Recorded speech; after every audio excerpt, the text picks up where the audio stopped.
Rentable, fiable, innovant. Avec eux, ça risque de fluctuer. Mais soyez rassurés, vous serez en croissance sur le marché. Francis Gosselin, Philippe Richard Bertrand. L'économie, c'est sérieux. Mais prends pas ça pour du cash. Bonjour et bienvenue dans ce nouvel épisode. Je sais pas, je pensais que c'était toi qui allais faire ça. Tu vois ça, on se passe le puck. Revue d'actualité, Philippe Richard Bertrand, qu'est-ce qui a attiré ton attention cette semaine? Oui, la chose principale, puis j'en ai parlé à peu près 2 fois à Benoît Dutrisac, ouais. mais c'est les gestionnaires d'HEC Montréal, principale école de gestion du Québec, qui sont incapables de faire un budget, de le respecter, d'administrer, de calculer le nombre d'étudiants. Et en plus, je sais pas si tu as vu, ils se sont versés des bonus, ce qui est contraire à la loi. Ils se sont fait attraper, pas par la vérificatrice générale du Québec, ils se sont fait attraper par leur propre vérificateur interne. Tu sais, comment tu peux... Ouais, sur l'histoire de bonus, là, c'était illégitime, là, c'est ça? Ou non, en fait, c'est qu'ils n'ont pas le droit. Dans la loi, ils n'ont pas le droit, en éducation, de se verser des bonus. Ouais. Mais c'est là où on forme nos futurs gestionnaires. Je suis partagé. Je suis un gradué d'HEC. C'est mon alma mater. J'ai déjà donné de l'argent à la fondation. Je dois t'avouer que moi aussi, ça m'a surpris, déçu, un peu choqué. Puis, je connais beaucoup de gens à HEC. Là, puis je veux pas je vais pas faire de la délation, mais je mets ma petite casquette de journaliste une seconde. Là. On m'en a parlé de cette affaire-là. Puis je te dirais qu'à l'interne, à HEC, c'est pas... il y a beaucoup de monde qui sont pas contents. Là, comme on est géré par des incapables. Tout ça. Fait que, je veux pas nommer de nom, là, mais c'est plus que juste... anecdotique. Il y a quelque chose qui se passe dans cet établissement-là. Puis c'est drôle parce que moi, j'ai fait mes études à HEC. Ils venaient de livrer le campus sur Côte-Sainte-Catherine, qui est un bâtiment gigantesque. Mais fantastique. Celui du centre-ville est beau, mais c'est en termes d'empreinte. Je comprends. Et je me rappelle, là, le jour de mon arrivée, Jean-Marie Toulouse, je pense qu'il était le patron d'HEC à l'époque, qui est venu parler à toute la cohorte des nouveaux arrivants et qui était tellement fier que nous sommes l'école, la meilleure école de gestion en Amérique du Nord, Bretagne. Et nous avons livré un truc de des milliards de dollars on time, on scope, on budget. Là, on était à temps, on était dans les paramètres et on avait respecté le budget. Puis c'était la preuve que on ne fait pas juste enseigner des affaires, on est capable de l'appliquer. Et là, donc, de voir ça, une série de mauvaises décisions, des dépassements de coûts majeurs, HEC qui émande de l'argent à Québec, ça fait dur, honnêtement. Fait que je suis assez surpris, je vais t'avouer, de tout ça. Mais moi, j'espère que les dirigeants qui ont eu des bonus vont rembourser. Ouais, ben là, c'est peut-être pas dans la culture de la maison. Je suis pas d'accord, mais quand tu as un bonus qui les catégorise comme étant... Mais je crois comprendre que tout le monde a eu des bonus. C'était comme 2% across the board. Non, il y a eu des bonifications. Il n'y a pas eu... Là, tu mélanges avec... Il y a eu une augmentation de salaire. Ah, d'accord. Ça, c'est normal. Et des bonus. Mais c'est les bonus à la direction... Bon. On va pas passer une heure là-dessus. Non, je suis d'accord avec toi. Je sais pas si tu as suivi là, l'histoire j'en avais parlé la semaine dernière, là, l'histoire des limites, là, des tarifs que M. Biden veut imposer aux véhicules électriques et aux panneaux solaires chinois. On en a parlé avec Patrick Goulet de Énergie solaire Québec. Écoute, moi, je comprends plus ce qui se passe ni à Ottawa ni à Québec. Là, je vais vous t'avouer, là, comme c'est des gouvernements hautement impopulaires qui prennent juste des mauvaises décisions. Et donc là, M. Champagne, qui vient de dire qu'il va peut-être emboîter le pas aux Américains. Il n'y a aucune obligation de le faire. Ça va juste faire en sorte que les autos et les panneaux solaires vont coûter plus cher pour les Canadiens. On est quand même, contrairement aux Américains, assez enthousiastes là, dans la transition climatique. Pour quelle raison on voudrait faire augmenter le prix de ça? Because M. Biden... Money. Tu comprends? Je veux dire, c'est absurde. Et money, genre, centraliser quelques milliards à Ottawa, mais que toi, puis moi, puis lui, ben chaque char qu'on achète, chaque panneau solaire, éventuellement, va coûter plus cher. Fait que, c'est une autre façon, finalement, de taxer le consommateur. Là, parce que, entre toi et moi, si le panneau solaire, il y a une taxe de 40%, le manufacturier, il va pas te le vendre le même prix, il va te le vendre 40% plus cher. Donc, il y a quelque chose, pour moi, de fâchant là-dedans et de complètement, je sais pas, hypocrite. Là, M. Trudeau qui se drape là, dans ses vertus de transition climatique et qui a fait de bonnes choses à cet égard-là, mais qui, de l'autre, évidemment, va financer des pipelines dans l'Ouest puis qui va continuer d'offrir plein de facilités, de crédits et de subventionnement pour l'Alberta parce qu'il veut pas trop perdre d'électeurs. Il y a quelque chose de paradoxal là-dedans. Et franchement, ça m'a énormément déçu de lire ça venant du ministre Champagne. Donc, j'ose espérer que ça ne va pas entrer en vigueur et qu'ils vont faire marche arrière là, sur cette mauvaise décision-là. Autre nouvelle, l'Agence de revenus du Canada a ouvert 400 enquêtes sur des transactions de crypto-monnaies au Canada. Ouais. J'ai quelques amis as-tu des crypto-monnaies? Non. Tu m'as déjà dit que tu payais ton avocat en Bitcoin, mais je pense que c'était pour m'impressionner. Non, mais moi, j'ai pas... En fait, on lui envoie des Bitcoins parce que lui, il veut être payé en Bitcoin. Est-ce qu'il est sous enquête de l'Agence du revenu du Canada? J'ai aucune idée, mais j'ai des amis qui la trouvent vraiment, vraiment pas drôle. Mais pourquoi pas drôle? Parce qu'ils ont omis de déclarer leurs transactions. Moi, je trouve pas ça drôle non plus, je t'avouerais. Effectivement, ce que dit l'ARC, c'est qu'il y a cette espèce de mythe dans l'univers des crypto-monnaies, comme quoi ça échappe à tout contrôle. Le problème, en fait, Phil, si tu possèdes des bitcoins, là, puis on sait que c'est passé, là, je pense que ça a multiplié par 4 ou 5 là, dans la dernière, la valeur de cette monnaie-là. Si tu en possèdes, si tu ne fais rien avec, c'est sans incidence.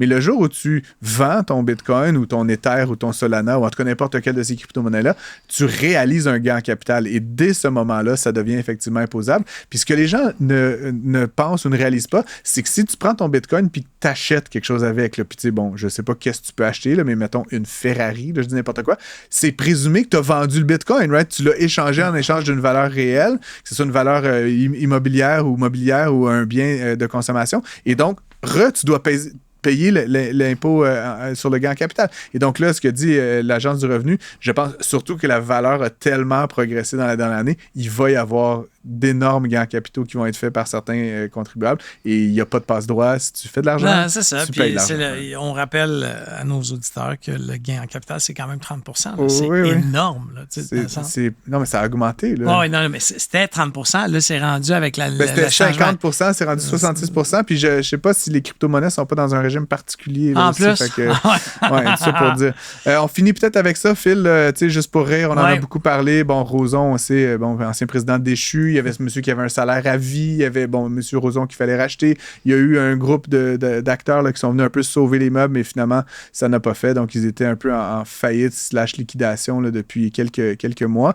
La bonne nouvelle, c'est qu'apparemment, Comédia, qui est une entreprise de Québec, serait venu à une entente là, pour racheter la patente. Donc, ça resterait propriété québécoise. C'est une bonne nouvelle pour la marque de Juste pour rire, mais dans l'industrie, quand moi je parle à des gens qui ont des plus petits festivals, on vient de concentrer encore une fois dans un groupe important une qualité d'argent. Il faut savoir que Juste pour rire obtenait pas loin de 5 millions de dollars par année de subventions.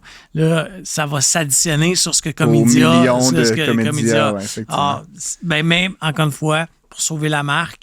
Mais il faut savoir que comme c'est une faillite, les créanciers non garantis n'auront pas grand argent. Non, effectivement. Ceci dit, Phil, je me fais une petite note et on finit là-dessus. Je connais des gens chez Comédia. On va essayer de les inviter à la prochaine émission pour avoir leur version des faits. Donc, vous écoutez Prends pas ça pour du cash. N'hésitez pas à nous écrire studio@cube.radio. On est toujours ravis de vous lire, de prendre vos commentaires, vos suggestions, vos recommandations. On parle de plein de choses à l'émission, mais on aime ça aussi avoir votre feedback. Certains le font de plus en plus sur les médias sociaux, Facebook, LinkedIn. J'imagine toi aussi, Phil, tu reçois des commentaires. Mais vous pouvez aussi nous écrire sur l'adresse courriel.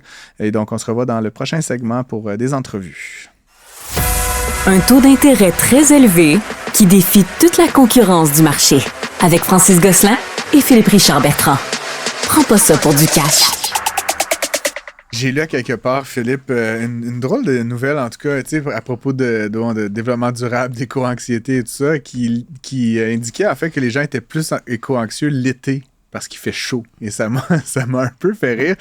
Mais je pense que je suis comme ça, moi. T'es comme ça? Ouais. Bon, on est tous comme ça, en fait. C'était la conclusion à laquelle en arrivait l'étude. Et je trouve ça intéressant de parler de développement durable, de réchauffement climatique, de stratégie des entreprises. On est quand même dans une émission de finance, de business, etc. Et je connais un peu par la bande notre prochain invité, Marius André, qui est directeur relations d'affaires chez Coesio, qui est une firme montréalaise qui est spécialisée en stratégie et en gestion du développement durable. Salut, Marius. Salut les gars. Bienvenue à l'émission. Déjà, peut-être qu'avant de se lancer dans le vif du sujet, des gens qui nous écoutent de tout milieu et de tout acabit, ça mange quoi en hiver, un cabinet de stratégie et gestion du développement durable, mettons? Ça mange du carbone, en fait, on va dire.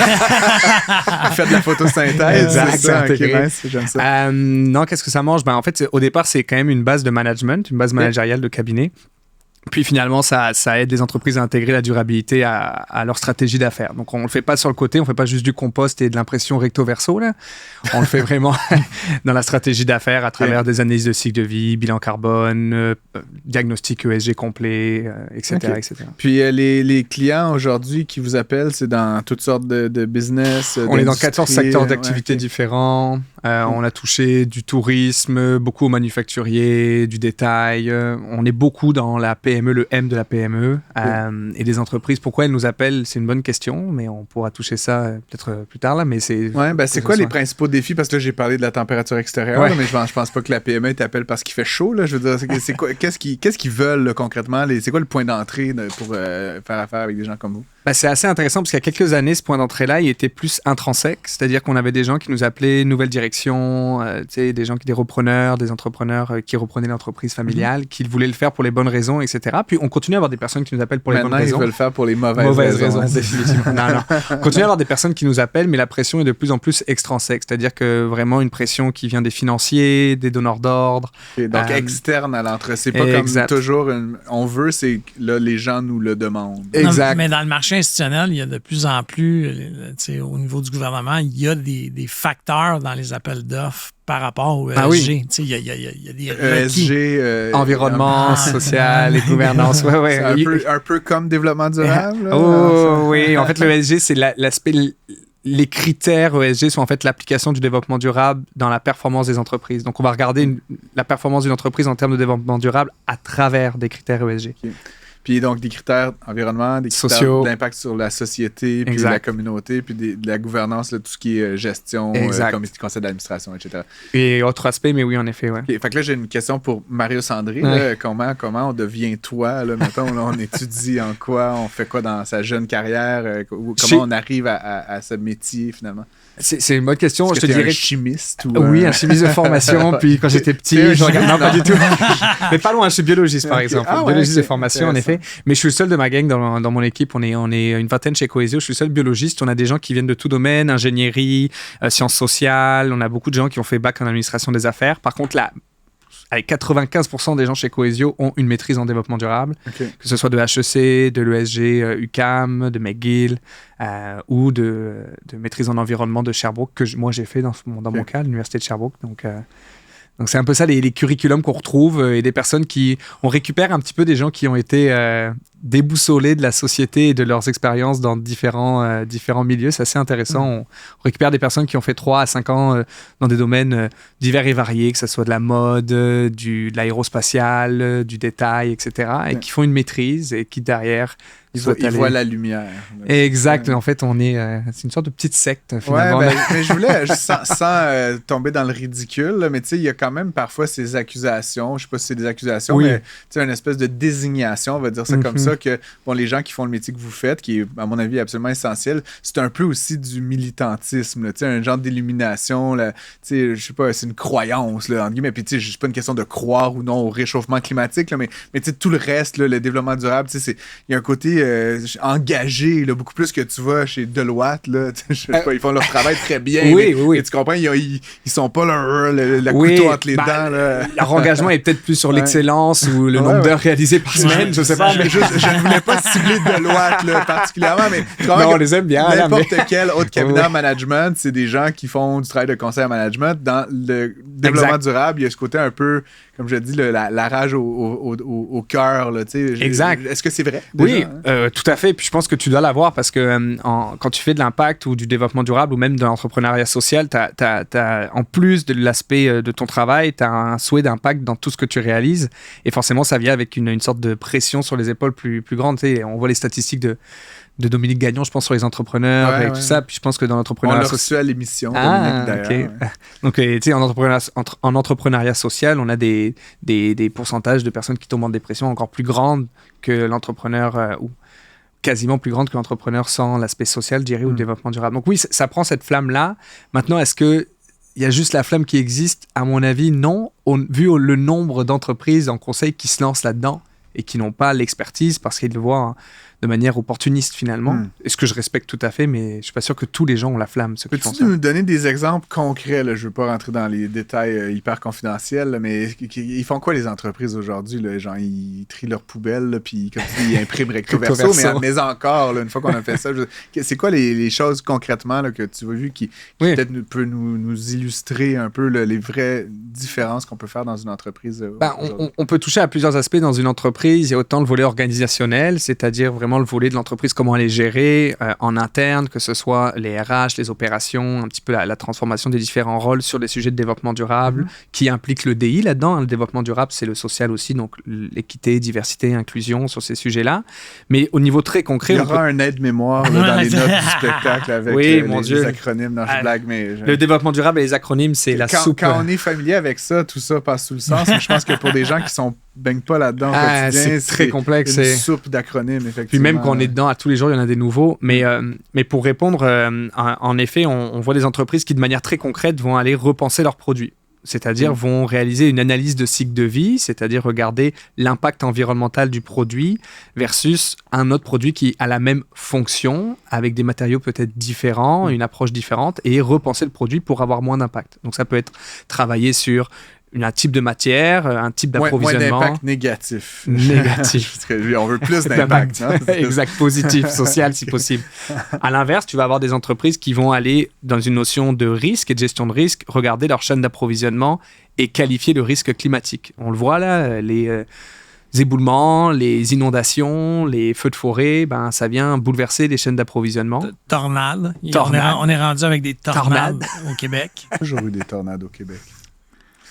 Mais effectivement, ça met certaines usines et certaines chaînes d'approvisionnement, comme tu dis, en danger. En danger, à risque. Donc, elles vont rajouter une couche de risque. Je lisais, t'es sûrement au courant, toi qui sais tout, Marius, mais le canal de Panama qui doit faire passer moins de bateaux chaque jour parce qu'il n'y a plus d'eau dans les réservoirs versants, là, dans les lacs, parce qu'il y a moins de précipitations, parce qu'il fait plus chaud. En tout cas, et donc, ça a carrément perturbé le trafic maritime mondial en raison de cette phénomène météorologique local. Et donc, ultimement, c'est des coûts additionnels, c'est moins de bateaux qui passent, donc moins de morceaux qui se rendent, etc.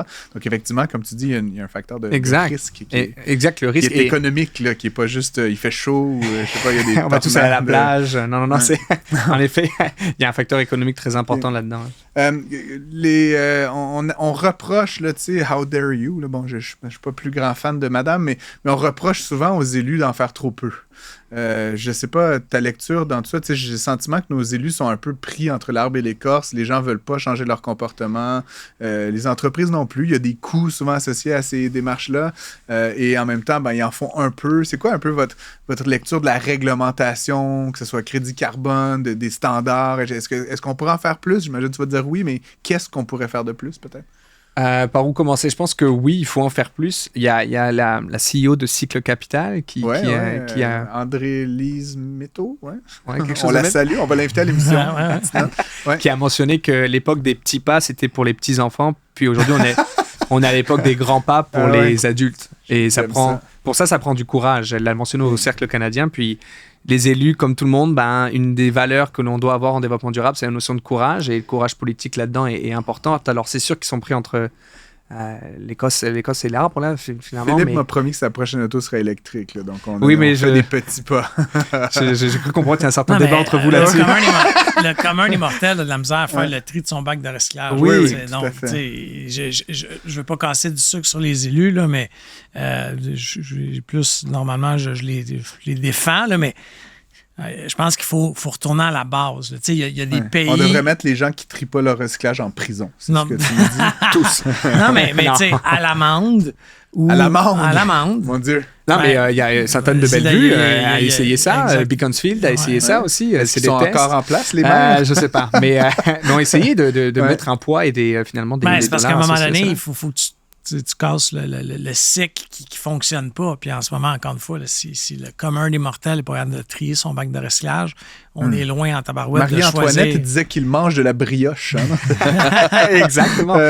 Blague à part, ouais. Donc, il y a des choses à faire. Oui, et puis il y a du courage. Et il y a des générations, et c'est pas une question de génération, mais on voit dans certaines prises de position de certaines générations, puis on fait que nommer que eux, ils ne sont pas seuls, mais le maire de Laval, la mairesse de Longueuil, sur certains sujets qui sont, dans des sujets complexes, vont autant aborder l'aéroport de Saint-Hubert que de l'autre côté, travailler sur le logement social, puis travailler sur des chefs scientifiques, finalement, si je me trompe pas, au niveau municipal pour intégrer la gestion climatique. Donc, c'est compliqué à mon sens pour eux. Cependant, ils doivent s'aligner avec les standards internationaux et suivre la vague parce qu'en fait, c'est une question de compétitivité à un moment donné du territoire et des entreprises. En Europe, il y a des normes qui existent déjà. Puis aux États-Unis, qu'on le veuille ou non, le SEC est passé là-dessus en lien avec les gaz à effet de serre.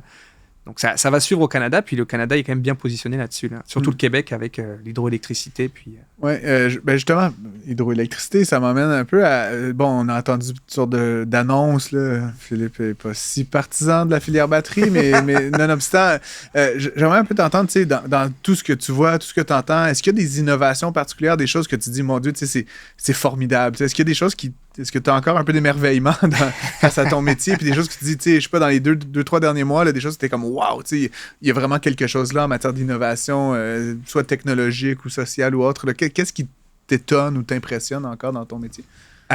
Tous les jours, c'est sûr qu'on voit des choses intéressantes. C'est surtout, ça part des personnes. Donc, c'est les personnes qui vont être extrêmement courageuses et motivées dans les entreprises pour déployer ces sujets-là, puis qui vont parfois quitter les entreprises parce qu'elles ne le déploient pas assez vite pour elles. Donc ça, ça prend un certain courage.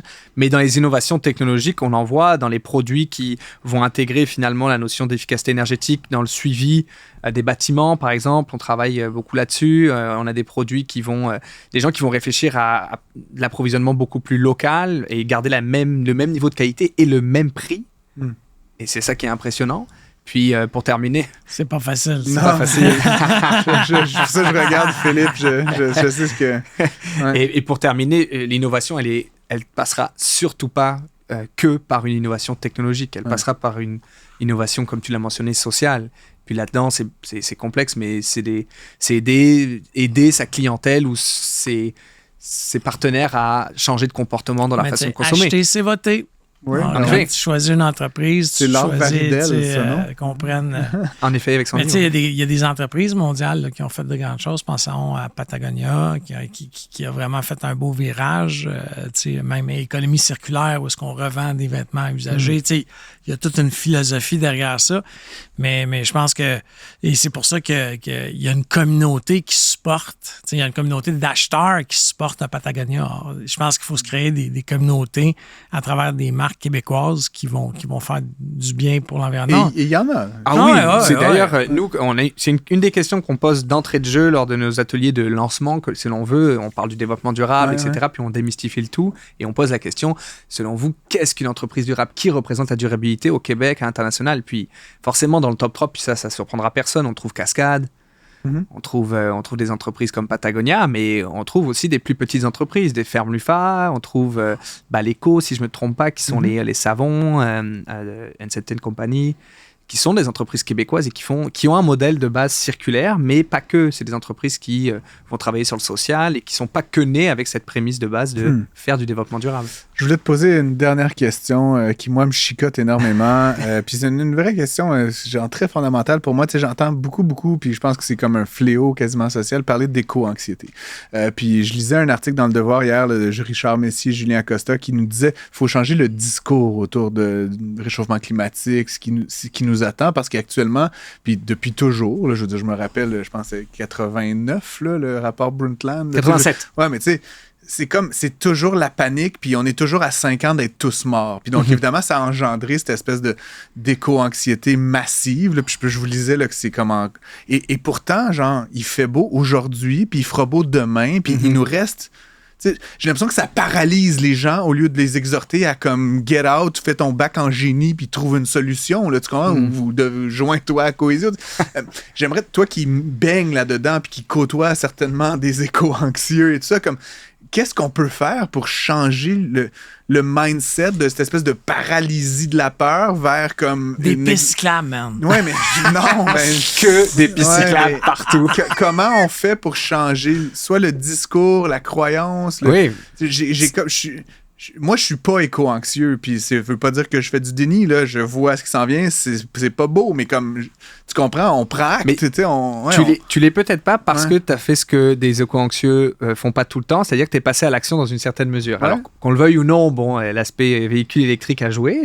T'es passé à l'action et tu t'es senti impliqué là-dedans. Il y a passé à la voiture électrique, mais il y en a 5. Ouais, mais c'est ça, après. J'essaie pas de m'agrandir personnellement, mais tu sais, on prend acte, on fait des textes, on écrit des livres, on fait de l'évangélisation, on parle aux autres, on fait du consulting avec des firmes dans exact. Tu sais, je veux dire, tu comprends, c'est pas moi versus lui versus, mais je trouve juste comme socialement, on a comme paralysé, on dirait, une génération de gens qui sont juste là comme on va tous mourir, mais bordel, on n'est pas mort là, puis comme dans 10 ans, on va être encore là, il va faire chaud. Les jeunes, mon feeling à moi, tu sais, j'ai des jeunes adultes, là, j'ai un ado et un jeune adulte, ils sont beaucoup plus... Moi, c'est mes enfants qui m'ont poussé à faire mon tri comme du monde, de mon propre panier de recyclage. Non, mais c'est sinon, ce serait d'ailleurs chez lui. C'est pas parce que c'est moi qui leur ai appris ça, c'est qu'eux sont consciencieux de ça. Et est-ce qu'ils sont éco-anxieux, tes garçons? Non, pas du tout. Par contre, si je prends ma canette puis je la mets pas dans le bac de recyclage à la maison, je me le fais dire à la maison. C'est que en effet... J'ai fait une longue tirade, mais j'aimerais quand même t'entendre comme comment on change le narratif autour de deux manières. De manière individuelle et de manière collective. Okay. Individuelle, tu le changes en passant à l'action. En fait, forcément, devenir éco-anxieux, les gens qui passent vraiment à travers cela, c'est comme vivre une sorte de... Les phases de deuil, c'est-à-dire, tu sais, il y a une courbe là dans laquelle tu vas... Déni. Kubler-Ross, je pense. Exact. Le psychologue américain. Hein. Et puis après, quand tu commences à passer à l'action, ne serait-ce que par des petites actions, tu te sens empower, si l'on veut, engagé. Et là, tu viens retrouver un petit peu de format, je dirais, un peu plus agréable là, dans ta pensée. L'autre aspect, c'est collectivement. Collectivement, tu as raison, on doit créer ce qu'on appelle des nouveaux narratifs, des nouveaux récits. Puis il y a des exercices pour faire cela à la Maison du développement durable. Ils font des soirées, ce qu'on appelle fresques, qui sont des soirées gratuites. Alors, c'est assez marrant. J'ai entendu parler de ton amour pour les fresques, Marius-André. Mais tu nous auras pas. Hein? Puis, attention, le terme, ça dit on va vous fresquer. Donc, on le conjugue, etc. Mais cependant, il y a une fresque qu'on appelle la fresque des nouveaux récits, qui est très intéressante. Tu sors de cet exercice-là en voyant la société comme une nouvelle société avec des nouvelles possibilités de communautarisme, d'aide, d'entraide, de développement durable. Et tu as envie de penser et de croire en cette société-là versus de voir en 2100 le réchauffement qui s'en vient de 5 degrés au Québec, ce qui est le cas en ce moment, 5 degrés dans le sud du Québec de plus. Il faut que tu crées des nouveaux récits pour croire au futur, sinon en effet tu restes dans l'immobilisme. En tout cas, il y aurait longuement à débattre autour de ces sujets-là. Merci d'avoir été avec nous, Marius-André. Un grand plaisir. Directeur relations d'affaires chez Cohésio. C'était une belle entrée en matière, puis on te réinvitera assurément. J'ai le sentiment qu'on a juste effleuré tous les sujets. On fera une fresque ensemble alors. À bientôt. Merci. Francis Gosselin, Philippe Richard Bertrand. Le seul duo qui vous redonne vraiment la monnaie de votre pièce. On aime toujours parler de bonne bouffe. Philippe Richard Bertrand et moi, on est des gastronomes amateurs, on va dire ça comme ça. Mais il se passe quelque chose au pays, au Québec, à Montréal, je pense depuis quelques années, plusieurs années certainement, en tout cas. Et je pense qu'il y a peu de gens, en tout cas dans mon univers, ou peut-être probablement dans l'univers, qui ont été plus impliqués que Élise Tastet. Elle est PDG et fondatrice d'un média. Appelle-t-on ça un média? Est-ce que ça a changé? C'est comme une bête que personne ne sait vraiment, mais... Ça s'appelle Tastet. En tout cas, c'est drôle, c'est ton nom. nom, Oui, c'est mon nom. Élise Tastet. Donc, déjà, plusieurs affaires. Ouais. Il y a une entreprise derrière tout ça. Oui. Et cette entreprise-là, une des raisons pour laquelle on t'a invité à se joindre à nous, c'est qu'elle a lancé une application ces derniers jours qui s'appelle Tastet Plus. Exact. Qui est un drôle de patente, a fait par abonnement 5000 restaurants dans plusieurs pays. Ça s'en vient, 5000. Là, il y en a 1000. Parle-nous un peu de ça, justement. Là, c'était quoi l'impulsion derrière l'application? En fait, c'était pas une impulsion, c'est 4 ans de travail. Longue impulsion. Une longue impulsion. En fait, c'est que moi, il y a 10 ans, j'ai eu le rêve de créer... Au début, en fait, je savais pas justement qu'est-ce que je voulais créer. Mais tout ce que je savais, c'est que je voulais parler du meilleur de la gastronomie, faire connaître les meilleurs restaurants. Mon père était critique de resto. Au début, c'était comme dans le monde, mais le plan était tellement peu clair que j'ai commencé par qu'est-ce que je voulais, Montréal. Montréal, je les connaissais bien, donc je me suis dit, OK, on va commencer par ça. Fait qu'on a commencé à faire parler des restaurants de Montréal. J'avais pas de formation journalistique, contrairement à mon père, donc c'était vraiment juste de la passion. Et puis, finalement, la passion, elle a plu à beaucoup de gens parce que quand j'ai fini ma maîtrise en commerce électronique, c'était un projet de maîtrise, on avait 25 000 lecteurs. Fait que je me disais, OK, je connais pas 25 000 personnes, tu sais, il y a peut-être quelque chose là. Et donc, je me suis donné 1 an pour penser un modèle d'affaires. J'étais vraiment bonne en réseaux sociaux puis en référencement organique. Fait que les deux ensemble, ça a donné un espèce de média. Le début des médias sociaux? Le début des médias sociaux, ça a 10 ans, ça a 10 ans, exactement. On commençait Facebook. Twitter, Facebook exactement. Et tout ça. D'accord. Mais j'étais vraiment forte avec Facebook puis le référencement organique. Fait que ces deux affaires-là, ensemble, ils ont fait un média. Mais comme j'ai pas... Tu sais, les gens me disent, dans ton plan d'affaires, genre, j'avais pas de plan d'affaires, j'ai juste fait. Puis, est-ce que... Philippe aime beaucoup les plans d'affaires. C'est parce qu'en fait, si j'avais fait un plan d'affaires, j'aurais probablement pas fait. J'ai déjà fait sa planification stratégique. Écoute... Ils l'ont tout accompli, cette planification. Mais c'est important. C'est important. C'est juste que je pense aussi que, tu sais, quand la vie, c'est compliqué, les affaires, c'est compliqué, puis quand tu regardes autour de toi toute la compétition, c'est sûr que comme t'es comme, OK, mais genre, je vais jamais y arriver. Fait qu'à un moment donné, il faut une mini part de folie où est-ce que tu dis, non, mais moi, je vais y arriver. Puis quand j'ai parti, il y avait La Presse, il y avait Eater, qui est américain, qui est tellement plus gros que moi. Tu sais, ils étaient tous là, puis j'étais genre, OK, mais qui suis-je pour devenir plus gros que ça? Mais finalement, je suis devenue Puis plus il y a gros. un peu l'univers Zagat, Yelp aussi, là, qui sont pas tout à fait la même chose, mais tu sais, quand on cherche une table, on va dire... il y a un univers gourmand, mais le but, c'était vraiment comment on fait pour présenter le meilleur. Puis moi, en fait, sans être critique, c'était travailler avec mon père, comment on fait pour analyser une adresse, qu'est-ce qui fait qu'un restaurant est bon, la qualité de la nourriture, le service, l'ambiance, le décor, le rapport qualité-prix. Puis une fois qu'on a ça, comment on fait aussi pour la positionner. Parce que l'idée de l'app, elle est venue en 2019, où est-ce que j'étais vraiment triste parce que finalement, j'étais devenue un peu une vendeuse de publicité sur un média. Puis je suis comme, c'est vraiment pas ça que je voulais faire de ma vie. Moi, ce que je veux, c'est faire découvrir les choses aux gens, comprendre c'est quoi leur... J'aime la psychologie du consommateur, la technologie, comme toutes ces choses-là mélangées ensemble. Fait que là, j'ai dit, c'est pas ça que l'AI, ça fait. Je suis retournée faire une spécialisation en intelligence artificielle. On a d'ailleurs gagné la bourse du ministère de l'Économie en 2021, bourse innovation. Et c'était fantastique, mais une fois que j'ai tout intégré mon algorithme d'intelligence artificielle, tout le monde était comme cool, mais genre, ils sont où les meilleurs burgers? Puis je suis comme, je travaille pendant 2 ans sur ça, puis tu veux juste savoir c'est où les meilleurs burgers. Oui. Et mon erreur là-dedans a été de pas écouter ce que le consommateur veut. Et donc, on est retourné à la table à dessin, on a dit, OK, qu'est-ce que vous voulez? Puis là, ils nous ont dit... Ce que le consommateur veut, c'est Tastet Plus. En fait, c'est un peu on va y quand arriver, même. Éventuellement. Une map interactive, ils nous ont demandé. On veut avoir la possibilité de se géolocaliser. On veut pouvoir réserver, commander directement. On veut plus de listes. On veut plus de critères définis où est-ce que le monde, ils disent, je veux pouvoir m'entendre parler. Je veux que ça soit chic, pas chic, etc. Et j'aimerais ça qu'il y ait un Tastet partout dans le monde. Il y a 2 ans, on a essayé de lever du capital de risque. Ouais. Où est-ce que je me suis drôlement plantée encore une fois. Mais j'ai aussi beaucoup appris de cette expérience-là, c'est-à-dire que mon plan était encore une fois peut-être un peu clair et c'était vraiment clair dans ma tête, mais quand je l'expliquais, tout le monde était comme « OK, mais je comprends pas trop ». Et donc, après 9 mois de frustration, j'ai dit, au lieu d'essayer de me battre à essayer de faire comprendre qu'est-ce que je veux faire, je vais le faire. Ouais. Puis là, tout le monde était comme, t'es folle. Puis j'ai dit, oui, mais c'est comme ça. Fait que là, j'ai tout arrêté. Je l'ai faite en bootstrappant Et donc, cette app-là, c'est le début, c'est l'embryon de mon grand rêve. Okay. C'est-à-dire que moi, je rêve d'avoir une application qui est comme le guide Michelin démocratisé. Je veux être le guide Michelin pour la masse. Je veux être un guide des meilleurs, mais boulangerie, café, resto, bar, tu veux boire une bière comme tu veux prendre un petit verre de vin, n'importe quoi. We got you. On devrait l'inviter plus souvent. On pose une question puis elle fait l'entrevue. Oui, c'est ça. Qu'est-ce que ça fait l'application Tastet Plus? On la télécharge, iPhone, Android, on la télécharge j'imagine. iPhone, Android. En fait, oui.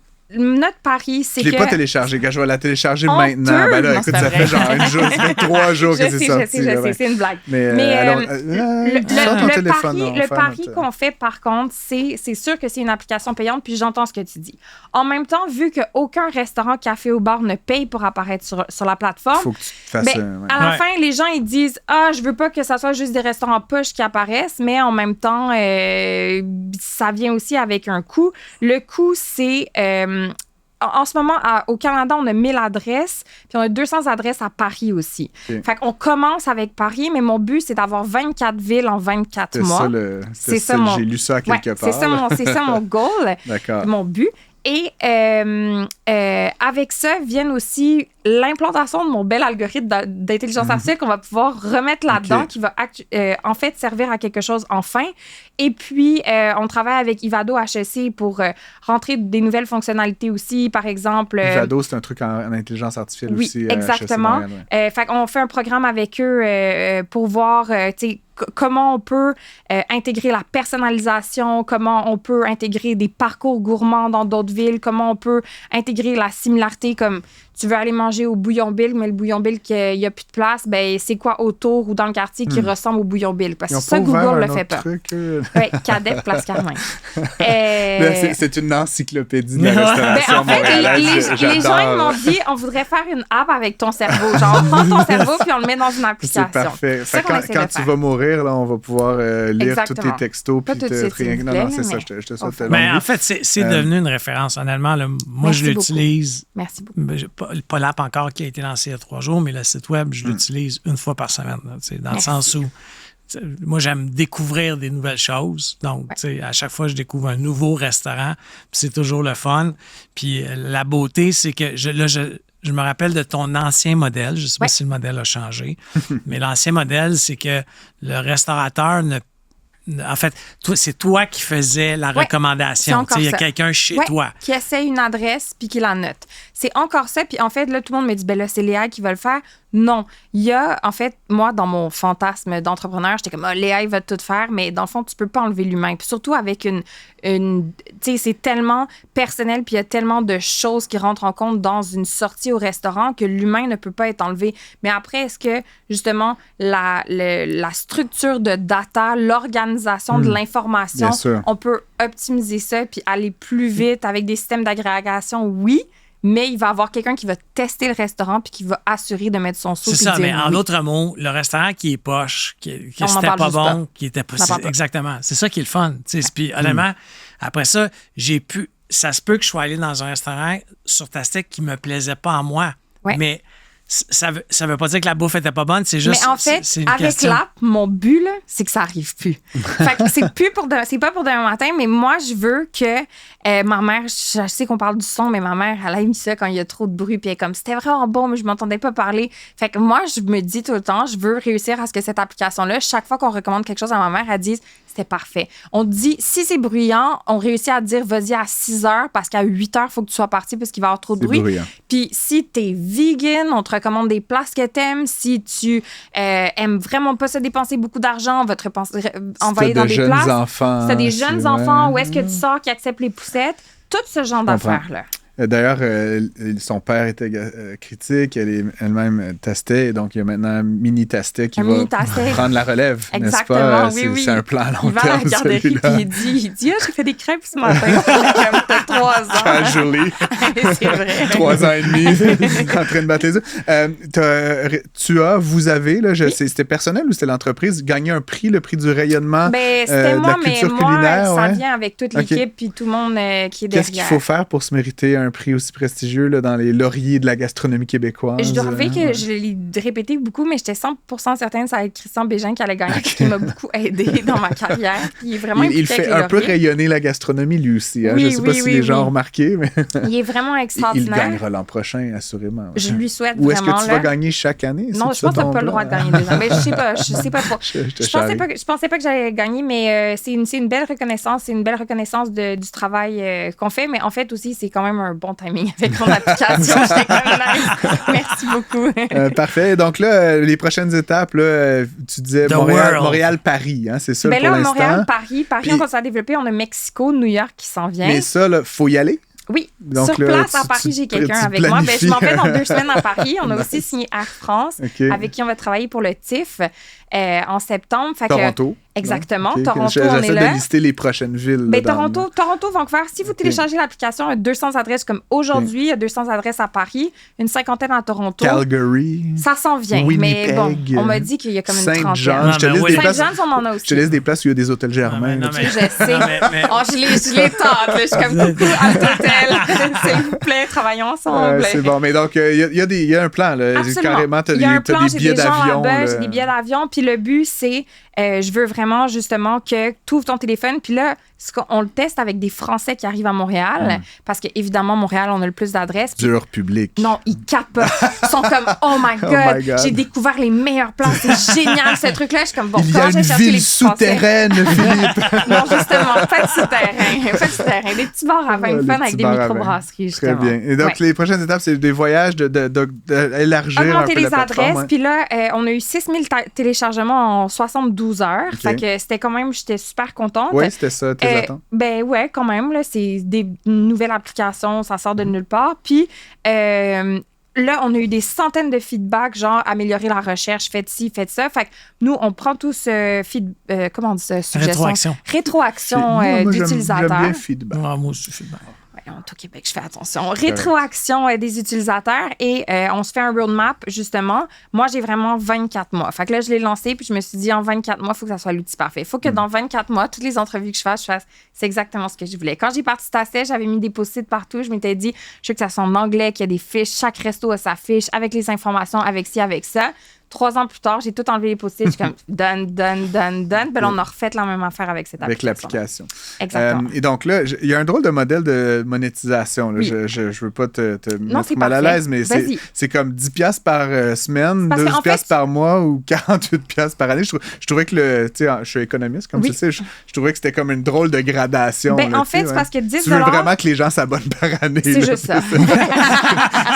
J'ai pas besoin d'un doctorat en économie pour arriver à cette honnêtement, 98% du monde l'ont acheté à l'année. Ben oui, moi, ça m'arrange. On n'a pas levé de capital de risque. 10$ par semaine, 12$ par mois ou 48$ par année. J'étais comme... Non, mais le mathématique est bon. Mais le but, c'était que le monde l'achète par année. Ça nous donne un influx de capital pour juste réintégrer puis améliorer. Fait que c'est un peu ça, le plan. Puis en même temps, 10$ pour une semaine, les gens qui, justement, vont à Paris puis disent « Ah, je suis pas sûre. Je m'en vais à Paris, je vais l'acheter pour 10$ puis je vais l'utiliser à Paris. » Ben moi, mon but, c'est qu'ils disent « Ah, ben c'est génial. » Fait que dans le fond, quand tu reviens, ben là, peut-être qu'ils prennent le même Pour la communauté des affaires, c'est une dépense admissible. Exactement. Et oui, parce que tu peux trouver des lunchs d'affaires. C'est vrai. J'adore. C'est vrai. Et donc là, le 48$, si mettons que je fais ça, là, je vais quand même pas me créer un compte en ondes. Non, mais tu peux le déduire. Oui, mais c'est pour toute la planète? Pour toute l'année. Oui, toute la planète. OK, donc c'est pas par ville. C'est vraiment, j'ai accès à l'appli. C'est comme un Netflix. Tu as accès à tout. Puis le but, c'est aussi que moi, dans les 12 prochains mois, je veux tellement rendre l'application le fun que finalement, tu te dis, mon 48$, il valait quand même vraiment la peine. On restera bonne pour l'année prochaine. Puis, on a justement la personnalisation qui s'en vient, l'amélioration. L'ajout de ville. On est en train de travailler aussi pour faire des parcours gourmands, que tu puisses nous dire où tu vas, à quelle heure, quelle journée, on te dise où aller. Fait que c'est bien excitant. Vraiment, vraiment intéressant. Élise Tastet, PDG et cofondatrice de Tastet et maintenant de Tastet Plus. Oui. Merci d'avoir été avec nous. Merci C'était vraiment le fun comme entrevue. Pour obtenir une réponse à vos questions, écrivez à Francis et Philippe à l'adresse studio@cube.radio. On a tous les deux, Phil et moi, des clients, des amis dans le secteur manufacturier au Québec. Puis c'est sûr que depuis l'après-pandémie, c'est un peu moins facile, on va dire ça, pour plusieurs d'entre eux. L'automatisation, la décarbonation, la fameuse pénurie d'énergie, pénurie de main-d'œuvre.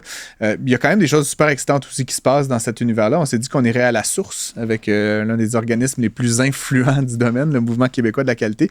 On reçoit son PDG, Guy Martel. Bonjour, Guy. Bonjour. Ça va bien? Très bien, vous-même. Ma mère était une Martel, fait que je me sens très...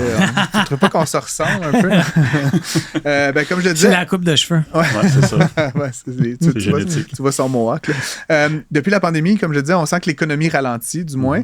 Et puis, vous êtes un regroupement d'organisations qui est voué à l'amélioration continue et tout ça. Est-ce que vous le ressentez, cette force un peu de ralentissement? Est-ce que c'est quelque chose c'est pas moi qui hallucine comme économiste? Non, tu n'hallucines pas. Il y a vraiment un ralentissement. On le voit dans nos opérations à nous, dans la relation avec nos clients. Le mouvement lui-même subit un léger ralentissement. Puis j'ai beaucoup de contacts là, de mon passé de consultant avec des amis qui me disent qu'ils n'ont jamais eu besoin d'appeler des clients pour faire des contrats. Ils se faisaient appeler, puis ils répondaient à la demande, puis ils n'avaient même pas besoin d'équipe de vente. Puis là, ils font du cold call pour se trouver de l'ouvrage. Puis là, dans ces circonstances-là, je crois comprendre, puis là, tu nous expliques un peu le Mouvement québécois de la qualité, mais vous êtes, un peu à l'avant-garde de l'innovation, de la transformation de ces organisations-là.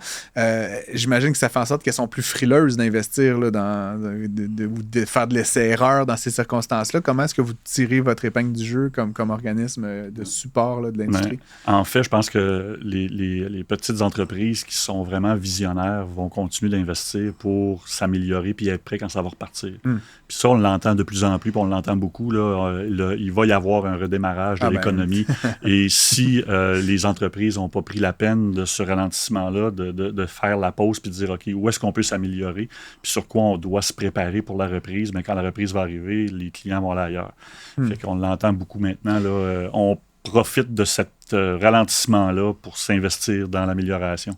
Et je te dirais que les petites sont plus ouvertes à cette idée-là que les grandes entreprises. Mais je pense, est-ce que ça se peut, c'est parce que les grandes entreprises, c'est plus difficile de tourner le navire, le gros navire, que la petite business agile. Par contre, la petite business agile est plus fragile.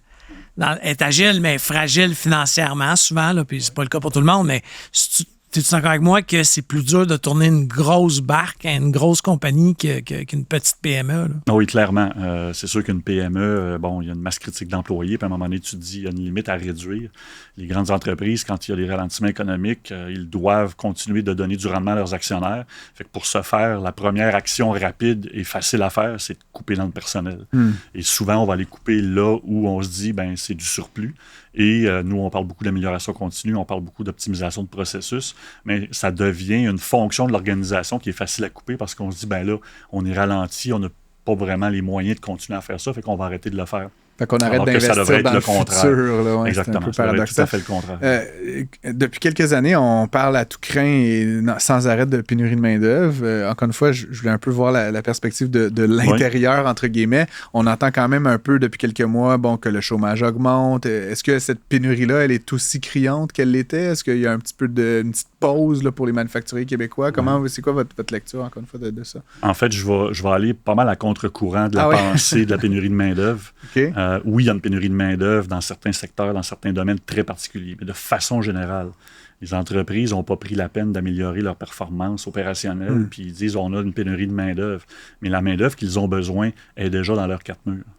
Okay, c'est là que moi, je suis à contre-courant de la pénurie de main-d'œuvre.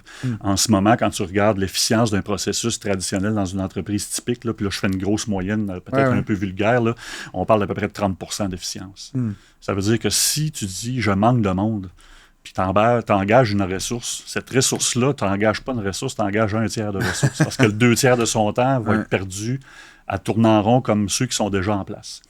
Si tu fais juste regarder la portion de ton inefficacité puis tu as réduit de moitié, tu viens de gagner probablement un 20, 30, 40%. Non, et là, tu deviens 70% efficient et là, ta main-d'œuvre, tu n'en manques plus. À la limite, il t'en a suffisamment pour assurer une croissance.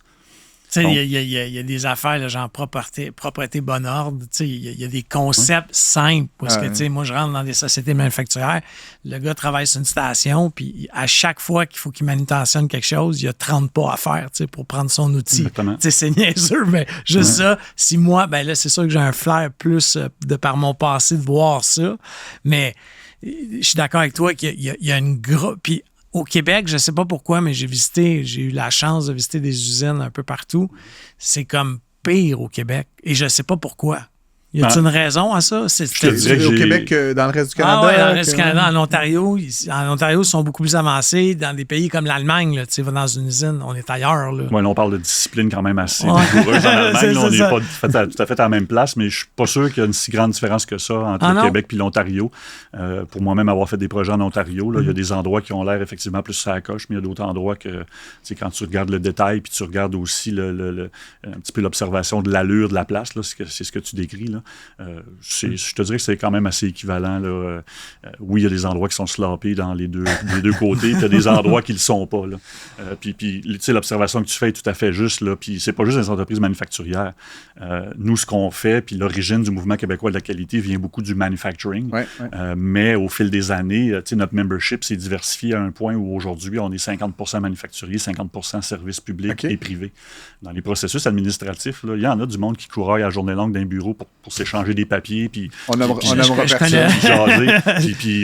parlé, on en a déjà parlé ensemble, toi et moi, là, mais va t'asseoir dans une urgence d'hôpital, là, puis regarde le personnel tourner en rond, puis tu vas capoter. Quelqu'un qui a les yeux... La copie rouge, la copie verte, la copie bleue. Oui. Puis tu sais, on parle beaucoup là, du moment de valeur ajoutée. Un moment de valeur ajoutée, quand tu t'en vas dans le réseau hospitalier, c'est la relation que tu as avec le médecin qui va faire ton diagnostic, qui va évaluer tes paramètres, puis qui va te donner une prescription, puis qui va te proposer un traitement.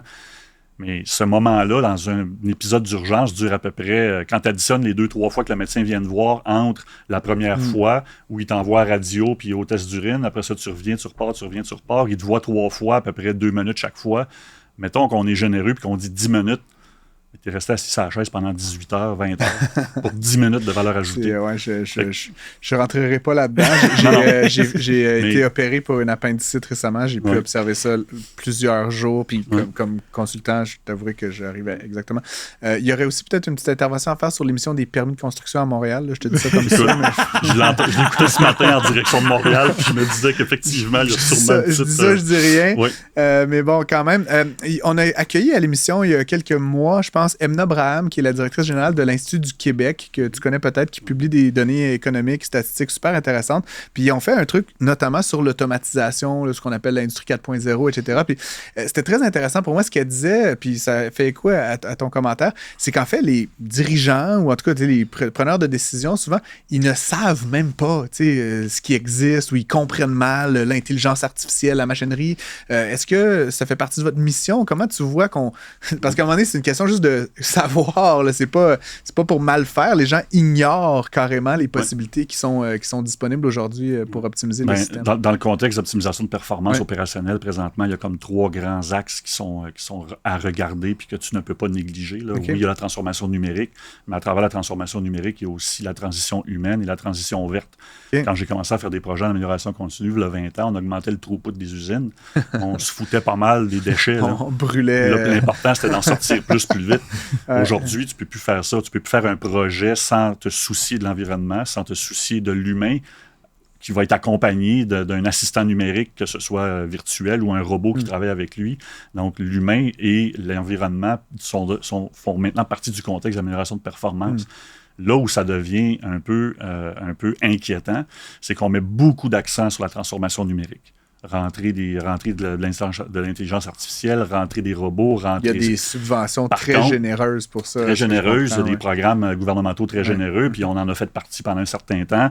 On continue de propulser la bonne parole sur la transformation numérique. Elle est là, elle va arriver, elle se produit présentement, fait qu'on peut pas l'écarter.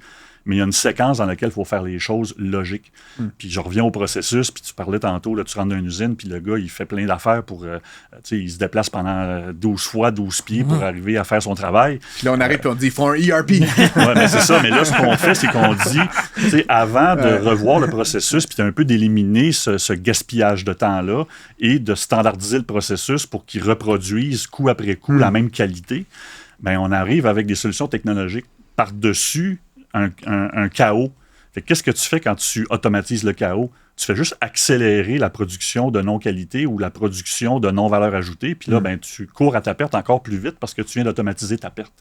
Fait avant de mettre ces outils-là en place, il faut... Bon, hein? Avant de mettre ces outils-là en place, il faut stabiliser les processus. Puis malheureusement, tout le monde y va à la mode de la crème glacée du jour. Puis là, la crème glacée du jour, c'est la transformation numérique. Fait que les processus ont comme pris le bord un peu.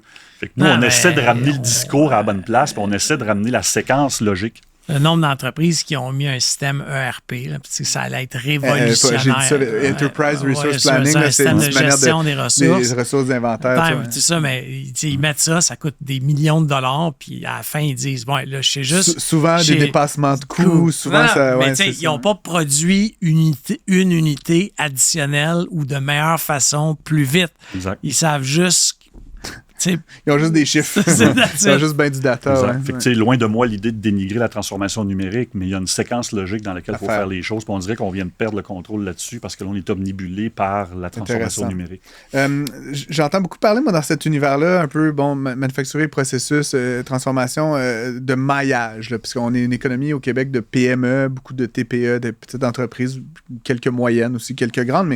Et donc, cette idée que finalement, si on veut faire avancer plus rapidement le secteur, peut-être de le faire ensemble, de se faire des passes sur la palette, communauté de pratique. Là, en tout cas, je ne veux pas faire tout le lexique, mais puis il y a des organismes, STIC, Manufacturier.Québec, en tout cas, je ne veux pas te les nommer, mais comment vous vous inscrivez un peu dans cette mouvance-là de prendre deux business qui ont des défis similaires et dire, guys, parlez-vous parce qu'il y a peut-être une solution que vous pourriez mutualiser. Ça fait partie de votre mission? Notre mission est vraiment une mission que j'appellerais socialement économique. Okay. Donc, notre but au mouvement, quand on se lève le matin, c'est pas de générer des profits pour nos actionnaires. On n'a pas d'actionnaires, on est un OBNL.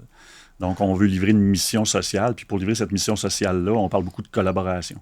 Okay. Donc, collaboration entre les organismes de même nature. Tu mentionnais le STIC, mais on collabore avec le STIC. Okay. Le STIC collabore avec nous. On collabore avec un paquet d'organismes. C'est sous-traitance industrielle Québec. Exactement. Qui ont une mission complémentaire à la vôtre. Complémentaire à la nôtre. Il y en a qui nous voient comme des compétiteurs, mais moi, je ne le vois pas du tout comme ça. Au contraire, je connais bien Richard, le PDG, puis on est complémentaires, on n'est pas compétiteurs. Okay. Est-ce qu'on pourrait collaborer plus? Bien sûr. Puis c'est des choses qu'on discute. Je l'ai encore rencontré la semaine dernière quand tu as présenté le baromètre industriel du Québec. Puis on doit continuer de se parler puis de collaborer. Puis c'est pas juste nous, les organismes, qui promouvoient ces choses-là, qui doivent collaborer. Tu amènes un point important. Puis dans notre salon des meilleures pratiques d'affaires qu'on a fait l'année dernière, au mois de novembre, on avait un conférencier de l'équipe de Simon Sinek qui est venu nous parler du Infinite Game. Ouais. C'est quoi le Infinite Game? C'est le jeu infini de la business qui dit, si tu n'as en tête que la compétitivité puis d'anéantir tes compétiteurs... À court terme. Si tu anéantis tes compétiteurs, tu anéantis aussi les fournisseurs de tes fournisseurs, puis éventuellement, tu te retrouves tout seul sur la plateforme économique à plus avoir de fournisseurs, puis à ne pas pouvoir profiter de l'élément de compétition. Fait que la collaboration entre les entreprises devrait être augmentée, devrait être aussi à l'avant-plan. On le voit dans certains secteurs au Canada. Là, je disais cette semaine que le Bureau de la concurrence avait ouvert un truc sur le transport aérien, etc. C'est souvent dans des contextes où la concurrence est trop cutthroat ou trop féroce, ça finit qu'il n'y a plus de joueurs et donc il n'y a plus de compétition et donc il y a tout un secteur qui est mis à mal, puis avec les enjeux qu'on voit pour les consommateurs. C'est quoi un peu votre plan pour les prochaines années? Là, tu disais, on est dans le tout numérique. Est-ce qu'il y a une fin à ça? Est-ce qu'il y a d'autres orientations? Est-ce que vous essayez de parler à M. Fitzgibbon pour... what's the plan? What's the plan? C'est sûr que le plan est très axé numérique. Puis ça fonctionne bien quand même. Il ne faut pas dire que ça ne fonctionne pas. Ça fonctionne. C'est juste que des fois, la séquence n'est peut-être pas logique, comme je l'expliquais tout à l'heure. Mais notre plan, c'est de continuer à promouvoir les meilleures pratiques puis à créer ce maillage-là puis ce réseautage-là. Dans les services qu'on offre à nos membres, il y a ce qu'on appelle des réseaux performance. On réunit des entreprises pour qu'elles puissent échanger entre elles 4 fois par année. Elles se visitent, elles apprennent de leurs bons coups puis de leurs mauvais coups.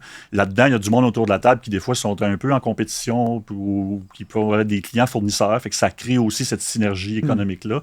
Mais ça crée surtout une accélération de l'apprentissage. L'adulte apprend par ses erreurs. Fait que si on ne fait pas d'erreurs et on ne connaît pas les erreurs des autres, ben on ne va pas s'améliorer très rapidement. Fait que c'est beau la théorie, c'est beau les formations, on en donne, puis c'est important, mais à un moment donné, il faut que les gens s'assoient autour d'une même table dans un esprit de collaboration puis qu'ils puissent partager leurs meilleures pratiques. Fait que notre vision ne change pas vraiment. On veut s'assurer que les entreprises vont continuer de s'améliorer opérationnellement, mais on ajoute maintenant une twist à notre mission qui a été revue dans notre plan stratégique 2022-2025. On veut que ce soit fait dans une optique de durabilité et de responsabilité.